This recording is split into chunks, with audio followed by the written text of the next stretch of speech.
If any man among you seems to be wise in this world, let him become a fool, that he may be wise, Saint Paul said. I'm Valery V.Fadeev, and this is my series Transforming Humanism on Overcoming the Global Political and Cultural Crisis.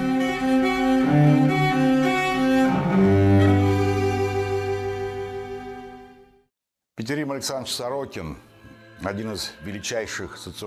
Pitirim Sorokin was one of the world's greatest sociologists. My list is fairly short. Marx, Max Weber, Durkheim, Pitirim Sorokin. I think Sorokin has been underappreciated in Russia. He made a tremendous contribution to sociology. The Komi Republic does have Sorokin University in Syktyvkar. He is greatly respected there. Why? Because Pitirim Sorokin was born in a village in the Vologda Governorate. Today, this village is in the Komi Republic. His mother was Komi and she died young, then Pitirim was only 5.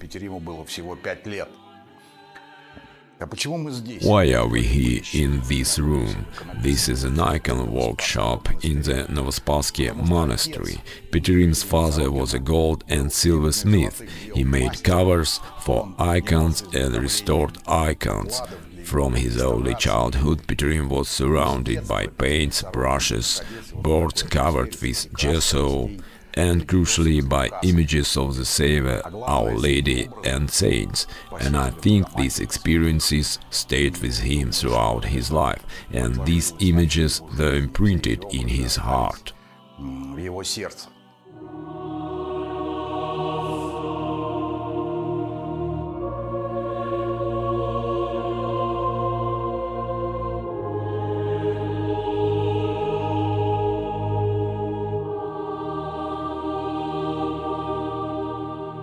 Pitirim's father was good at this craft, but he drank and sometimes beat his children, so Pitirim and his elder brother left their father rather early and made a living making icon cases. Pitirim went to a church school, then to a seminary, went to St. Petersburg University and then to Harvard.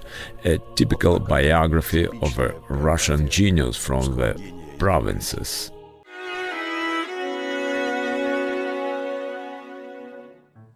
In 1922, Sorokin was put on the Bolsheviks' list of unreliable persons, and he was exiled from Russia together with many other outstanding sociologists and philosophers.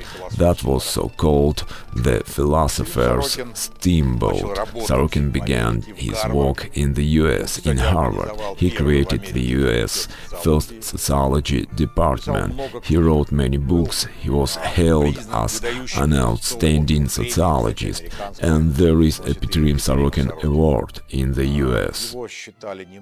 He was seen as a slightly crazy Russian, but he was greatly respected. One of Sorokin's main books, Here It Is called Social and Cultural Dynamics. I think this book is the key to what is happening today with our world, the key to understanding our way out of this dramatic crisis.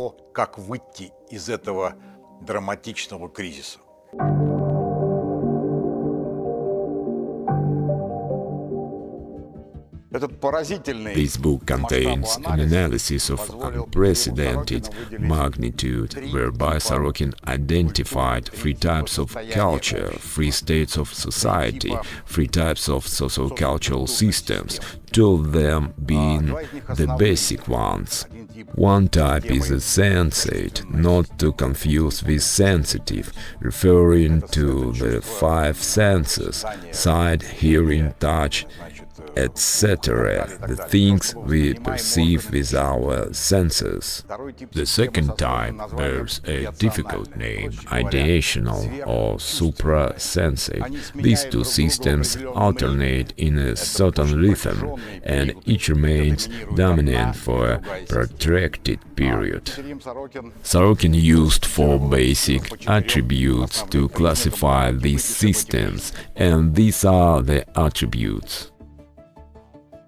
Types of sociocultural systems.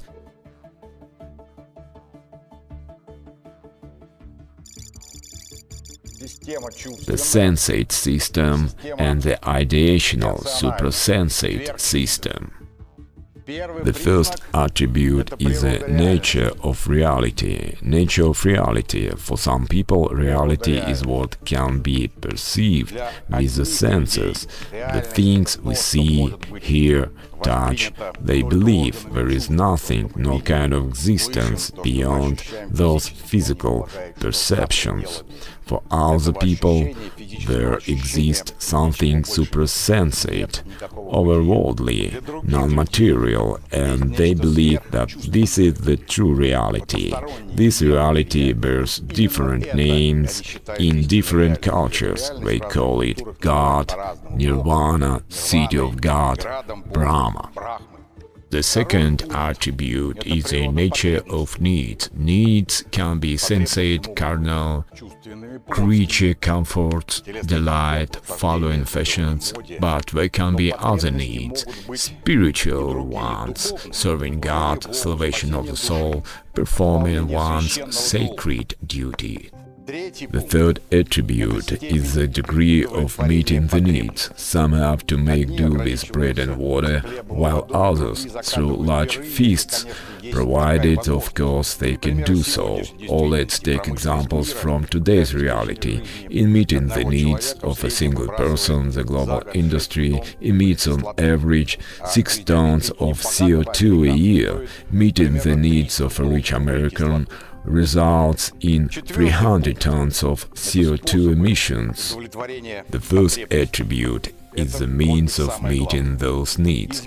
That may be the crucial part, to change the environment to meet one's needs, or to change oneself to align with the environment. This is a crucial point today, especially given what we do to nature today.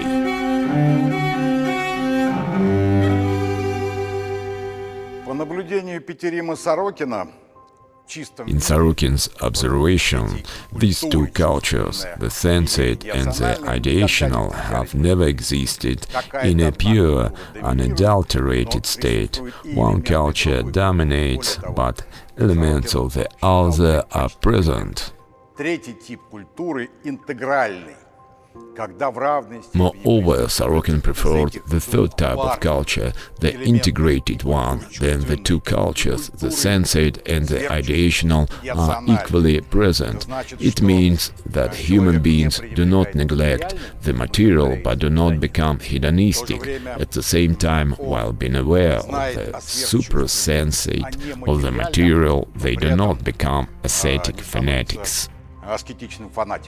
I believe Sorokin's theory provides a good description of the crisis the West is going through today, and since the West dominates in today's world, the entire planet is essentially going through this crisis as well. The core of the crisis is that the sensate sociocultural system that has dominated the West for 5 or 6 centuries has fully exhausted its capacities. What lies ahead is a transition to a new sociocultural system. What is that system going to be? Supra-sensate or integrated? This is a question that is ripe for discussion.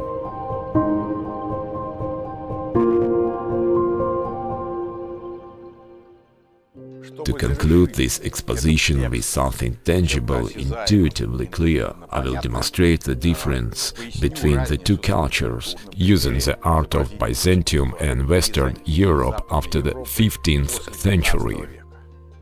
Byzantium's art is almost exclusively religious. These are frescoes and icons. This is not everyday earthly art. This is art striving for higher values.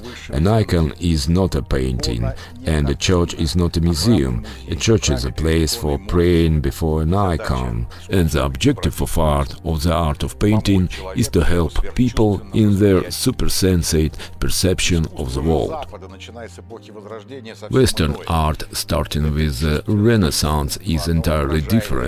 This is sensate art. It reflects the real world. 5 centuries ago, Europe gave the world dozens of great artists and sculptors. And here we see a tremendous shift. Michelangelo's Pietà is amazing, but could anyone pray before it?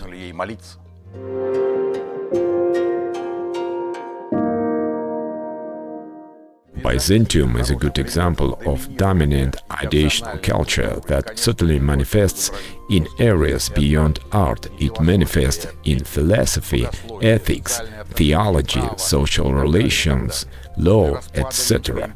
After the fall of the Roman Empire, its western part was derelict and stunted, while its eastern part, Byzantium, flourished.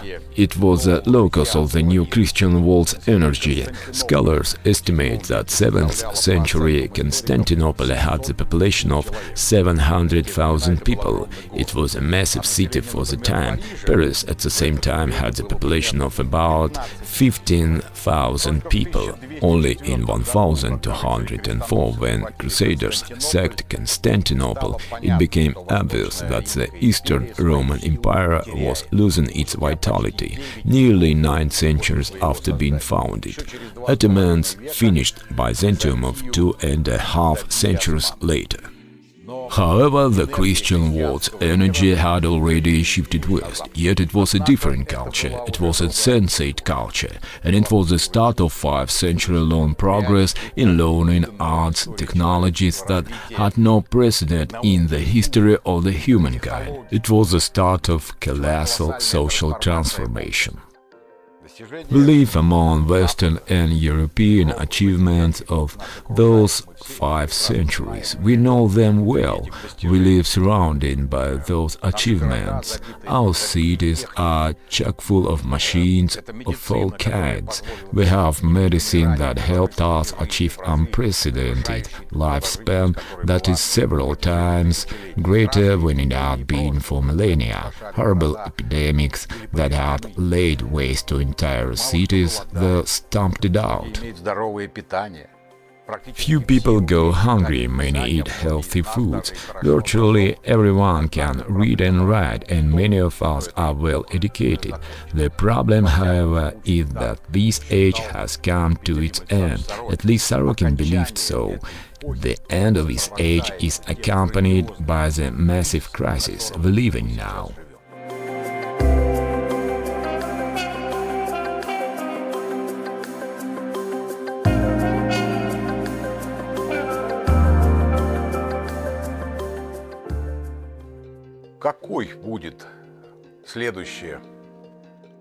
What will be the next social-cultural supersystem once the sensate system completes its life cycle?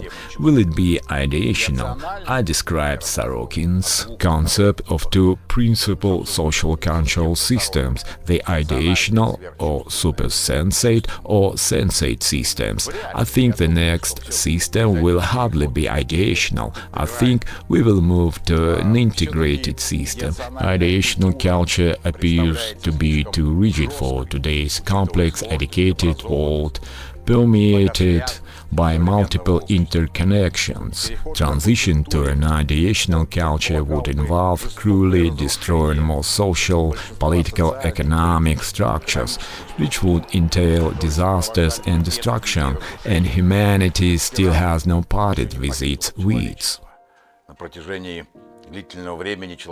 For a long time, humanity has successfully avoided nuclear war, although sadly there are no guarantees. Therefore, following Sorokin, I believe that transitioning to an integrated system would be at least acceptable for most people. Pitirim Sorokin wrote in his Social and Cultural Dynamics, the most urgent need of our time is the man who can control himself and his lusts, who is compassionate to all his fellow men, who can see and seek for the internal values of culture and society, and who deeply feels his unique responsibility in this universe. If the conquest of the forces of nature is the main function of the sense in culture, the taming of man, his humanization, his ennoblement as a participant in the divine absolute has always been the function mainly of the ideational or integrated culture. Hence, the urgency of the shift from sensitism to ideationalism to the integrated system, from the subjugation and control of nature by man to the control of man by himself.